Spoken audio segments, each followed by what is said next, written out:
Good morning, everyone. So today we are practicing for IBPS Bank PO Prelims Exam 2023, and I'm gonna start this lecture with two beautiful idioms. Number one is the harder you work, the luckier you get. This idiom suggests that efforts increase the likelihood of success. आपके जो efforts हैं, आपकी जो मेहनत है, जो सही direction में आपकी की गई मेहनत है, वो आपको ज़्यादा लकीयर बना देती है। वो आपकी सक्सेस का जो सक्सेस होने के जो चांसेस हैं उसे बढ़ा देती है। तो अच्छी मेहनत कीजिए, ईमानदारी से, सच्चाई के साथ में और स्मार्टली मेहनत कीजिए, डेफिनेटली आपको सक्सेस मिलेगी। Second idiom says turn your dreams into reality. आपने जो सपने देखे हैं, जो सोचा है अपनी लाइफ के लिए कि कैसे आपको अपनी लाइफ सेटल करनी है, जो भी सपने देखे हैं उसे रियलिटी में, उसे सच्चाई में बदलिए। तो this idiom suggest like encourages turning aspirations into concrete actions. आपने जो भी सपने देखे हैं उसको कॉन्क्रीट एक्शन दीजिए और वो ज़रूर वो सपने सच हो जाएंगे। अगर आपने पूरी ईमानदारी से, पूरी मेहनत से, सच्चाई से किसी सफलता के लिए प्रयास किया है तो डेफिनेटली आपको वो सक्सेस मिलेगी।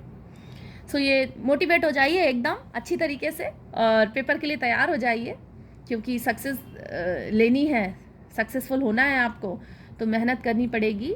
और यहाँ IBPS bank PO prelims exam के अगर कॉन्टेक्स्ट में बात की जाए तो आपको इसके मॉक टेस्ट देने पड़ेंगे, ठीक है। मॉडल टेस्ट पेपर सॉल्व करने होंगे, टाइमर लगा के सॉल्व करने होंगे कि कितने टाइम में आपने एक क्वेश्चन सॉल्व कर लिया है।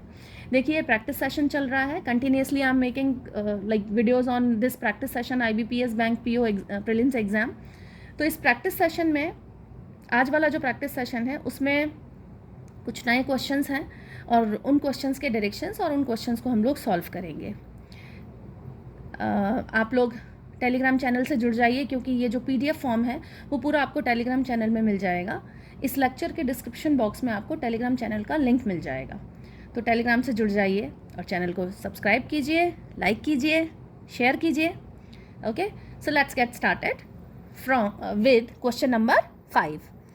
ठीक है, आप सारे लेक्चर देखेंगे, प्लेलिस्ट में मिल जाएंगे। आपको पूरा का पूरा पेपर सॉल्व करवाया है, कई सारे क्वेश्चंस कई बार सॉल्व करवाए हुए हैं, ठीक है। तो आप प्लेलिस्ट देख लीजिए, चेक कर लीजिए, आपको मिल जाएगा वो, ठीक है। तो क्वेश्चन के लिए डायरेक्शंस हम लोग देखते हैं। डायरेक्शंस हैं क्वेश्चन नंबर 5 to 7, मतलब 5, 6, 7। इसके लिए डायरेक्शंस हैं, which of the phrase, oblique लगा हुआ है, वर्ड या तो फ्रेज या word, from the options A, B, C, D given below each sentence should replace the phrase printed in bold letter to make the sentence grammatically correct।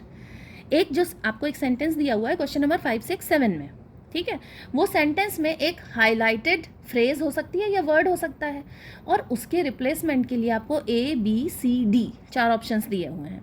पांचवा option क्या है? पांचवा ऑप्शन है नो रिप्लेसमेंट। नो रिप्लेसमेंट मतलब आप जो भी word या फ्रेज दी हुई है आपके सेंटेंस में वो बिल्कुल करेक्ट है, ग्रामेटिकली, कॉन्टेक्चुअली बिल्कुल करेक्ट है, आपको उसको रिप्लेस नहीं करना है, ठीक है। तो आप देखेंगे रिप्लेसमेंट, सबसे पहली चीज़ आपको ये देखना है इस तरह के क्वेश्चन में कि क्या जो सेंटेंस दिया हुआ है वो ग्रामेटिकली या कॉन्टेक्चुअली करेक्ट है।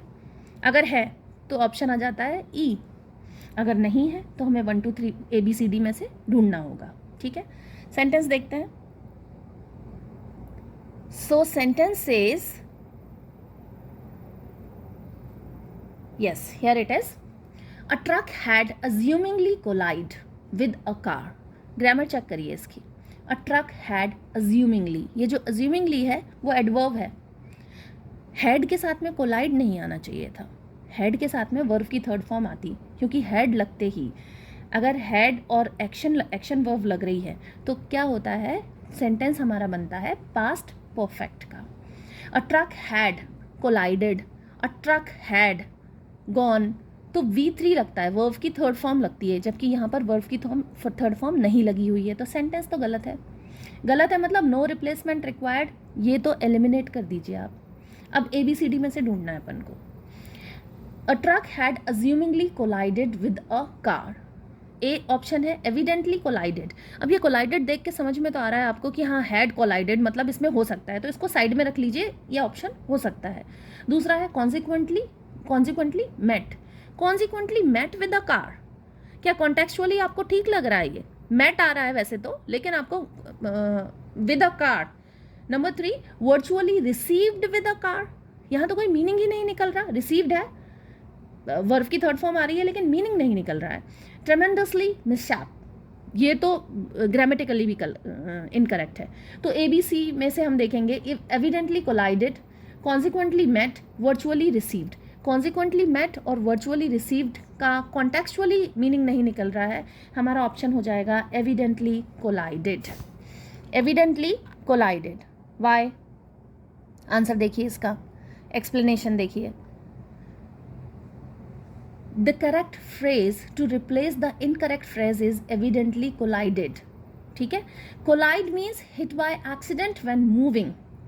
By evidently मतलब ट्रक चलते चलते कार से टकरा गई, right? Since the sentence is in past perfect form, collided should be used. All the other given options are either grammatically incorrect or contextually meaningless. Contextually meaningless है, इसलिए वो options नहीं आएंगे, right? तो आपको इसका इस कॉन्टेक्स्ट में वो ऑप्शन आ रहे हैं या नहीं आ रहे हैं उस पर भी ध्यान देना है, राइट? सेकंड क्वेश्चन देखिए। So second question says the politicians makes वेग प्रॉमिस अबाउट टैक्स कट्स। वापस से हम लोग सेंटेंस देखेंगे, अगर उसमें कोई करेक्शन करने की कोई गुंजाइश नहीं है तो ऑप्शन ई आएगा। अब देखिए, द पॉलिटिशियंस मेक्स, अगर ये प्रेजेंट इंडेफिनिट का सेंटेंस है तो पॉलिटिशियंस जो कि एक प्लूरल सब्जेक्ट है उसके साथ में मेक्स नहीं आएगा, उसके साथ में मेक आता, द पॉलिटिशियंस मेक आता वहाँ, अगर ये प्रेजेंट इंडेफिनिट का सेंटेंस होता तो। वेग मतलब होता है अनक्लियर, वेग मतलब झूठे, ठीक है, वेग जिनको क्लियरली वो कोई प्रॉमिस नहीं कर रहे हैं, ऐसे झूठे से प्रॉमिस कर रहे हैं। तो वेग promise about tax cuts, tax की कमी के लिए उन्होंने कुछ प्रॉमिस किए हैं पॉलिटिशियंस ने। सेंटेंस का अगर फ्रेमिंग हम देखते हैं तो प्रेजेंट इंडेफिनिट में अगर हम देखते हैं तो वहाँ मेक आना चाहिए था, वहाँ मेक्स लिखा हुआ है, मतलब गलत है। ई ऑप्शन एलिमिनेट कर दीजिए। तो बचता क्या अपने पास में? ABCD। ए का है हैज़ प्रॉमिसेस, हैज़ के साथ में तो क्या आना था? अभी पहले वाले क्वेश्चन में हमने देखा पास्ट परफेक्ट का सेंटेंस था और वर्ब की थर्ड फॉर्म आ रही थी। ये प्रेजेंट परफेक्ट का सेंटेंस है, हैज़ लगा है, हैज़ और हैव हेल्पिंग वर्ब होते हैं प्रेजेंट परफेक्ट टेंस के, तो हैज़ प्रॉमिस्ड आना चाहिए था। ये भी ऑप्शन एलिमिनेट कर दीजिए।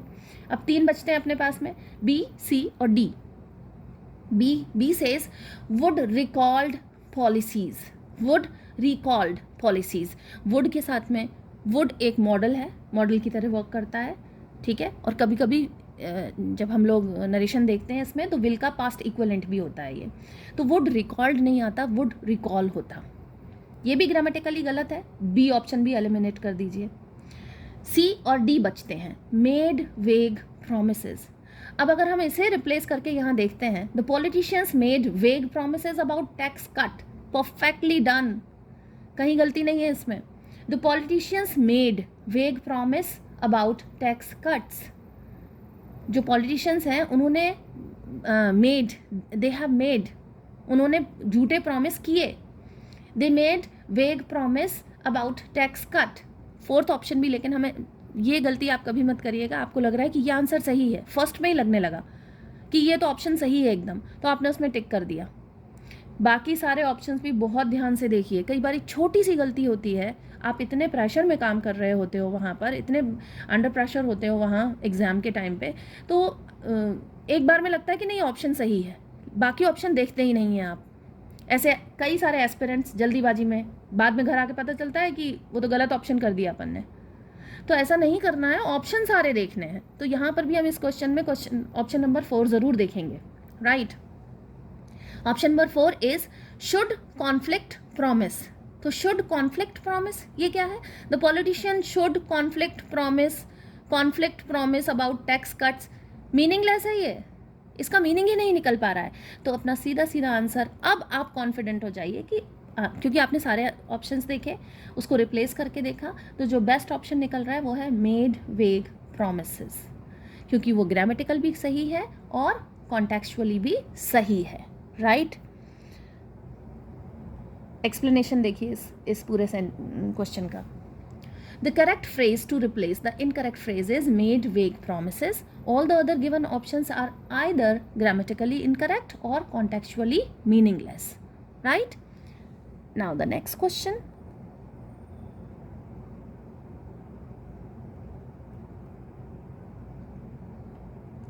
Okay, this is question number 7. I'm going to the question number 7. Yeah, here it is. Students feel autonomous. Autonomous मतलब क्या होता है? Having the freedom to govern. खुद को ही शासन करना, शासित करने का जो फ्रीडम है, स्वतंत्रता है, वो मिल जाना. Students feel autonomous when they are able to willing engage time and energy to their studies. तो क्वेश्चन जब करना है आपको समझना है उसका मीनिंग. स्टूडेंट्स ना ऑटोनमस फील करते हैं, मतलब उनको खुद लगता है कि नहीं भाई हम अपना फैसला खुद ले सकते हैं और अपने बारे में डिसीजंस ले सकते हैं, आसानी से ले सकते हैं, इतना हमारे अंदर इतनी बुद्धि है. Right? So when they are able to willing engage time and energy to their studies, जब वो अपनी जो टाइम और एनर्जी स्टडीज़ में अच्छी तरीके से देते हैं. Willing engage, able to willing engage, to willing engage, to के साथ में विलिंग आ रहा है. ग्रामेटिकली गलत है, टू के साथ में V1 आता. ठीक है ना? सो विलिंगली एंगेज गलत है, मतलब ई ऑप्शन नहीं आएगा यहाँ. Right?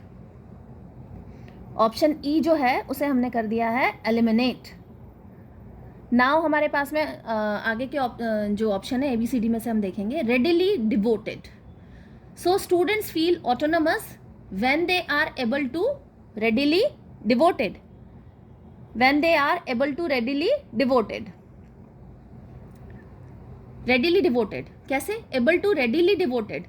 To readily devoted, again to readily devoted, to के साथ में readily, to readily devoted. When they are able to readily devoted time and energy to their studies. Grammatically तो गलत लग रहा है. Full assign, to full assign, to then full assign. आपको तुरंत क्लिक हो जाएगा अगर आपने ग्रामर ठीक से पढ़ी हुई है. हर जगह रूल लगा के देखेंगे तो शायद कहीं कुछ कन्फ्यूज़न हो सकता है, लेकिन फर्स्ट जैसे ही आप सेंटेंस को रिप्लेस करके देखते हैं तो एक क्लिक होता है दिमाग में कि नहीं ये ठीक नहीं लग रहा है. और जहां आपको ठीक नहीं लग रहा है उसको थोड़ा सा कीप इट असाइड, साइड में रख दीजिए उस ऑप्शन को, लेकिन बाद में उसे वापस से रिप्लेस करके ज़रूर देखिए. जो भी ऑप्शन है वो भी समझ नहीं आ रहा है कि फुल असाइन. थर्ड देखिए, willingly devote. Willingly devote. So, students feel autonomous when they are able to willingly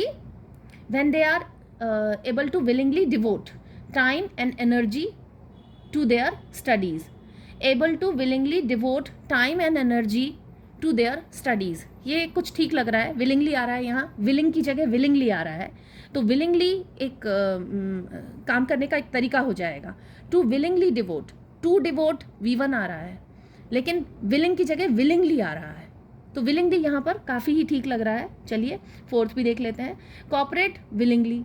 students feel autonomous when they are able to cooperate willingly. When they are able to cooperate willingly time and energy to their studies.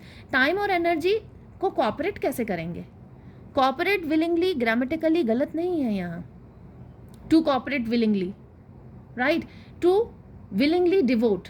ये devote, वो अपना time devote कर रहे हैं, time दे रहे हैं, तब वो ऑटोनमस फील करेंगे. ग्रामेटिकली और कॉन्टेक्चुअली दोनों ही तरीके से ऑप्शन सी आएगा. अब इसका एक्सप्लेनेशन देखिए. ये देखिए ऑप्शन सी आ रहा है इसका. ठीक है? Option C is the correct choice. Students feel autonomous when they are able to willingly devote time and energy to their studies. Devote कर रहे हैं, इसलिए वो cooperate नहीं कर रहे हैं, उसके साथ में devote कर रहे हैं ना, टाइम और एनर्जी को devote कर रहे हैं, अपनी टाइम और एनर्जी दे रहे हैं स्टडीज़ के लिए. राइट? तो ऑप्शन सी आएगा. इस तरह के क्वेश्चंस देखते समय आपको ग्रामर चेक करनी है और साथ में उसका किस कॉन्टेक्स्ट में बात हो रही है वो भी देखना बहुत ज़रूरी है. राइट?